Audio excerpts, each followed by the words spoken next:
Partner, ito mga kapatid, balitang katakataka. Bangungot ang inabot ng isang 6 taong gulang na babae sa Caloocan. Ay, hindi pala ito. Mamaya pa yun yung balitang yun. Yung bata sa Peru. Pero ito ibalita na yung 6 taong gulang na batang babae sa kamay mismo ng kanyang kuya.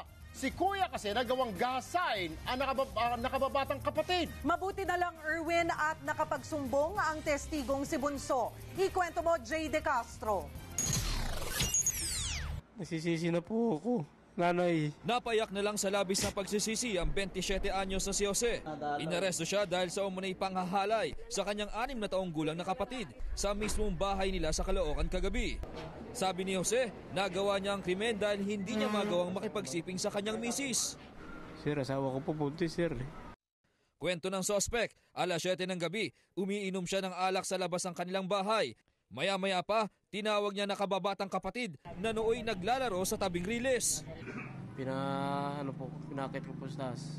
Nangyari po, pinapasok ko po yung Pero nakita raw ito ng kanilang lalaking kapatid na agad nagsumbong sa kanilang nanay. Panonood po sila ng ball, tapos ginagaya ko nila, tapos sinirado po yung bintana, tapos yung kwarto po. 8 ang mga kapatid ng sospek, nasiksikan sa iisang maliit na bahay. Kaya ayon sa mga pulis, hindi nakakapagtaka na natukso ang sospek. Nung oras na yun, nakainom yung suspect, nasa bahay daw nagpapahinga. Gumagamit daw nung ipinagbabawal na gamot yung suspect.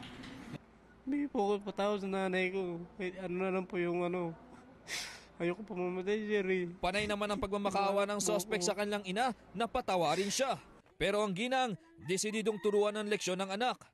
Yun dapat lang yun sa kanya kasi yung mga ginawa yan, di maganda Normal-dumal na yung ginawa Isa sa ilalim sa counseling ng DSWD Caloocan ang biktima dahil sa traumang nararanasan nito.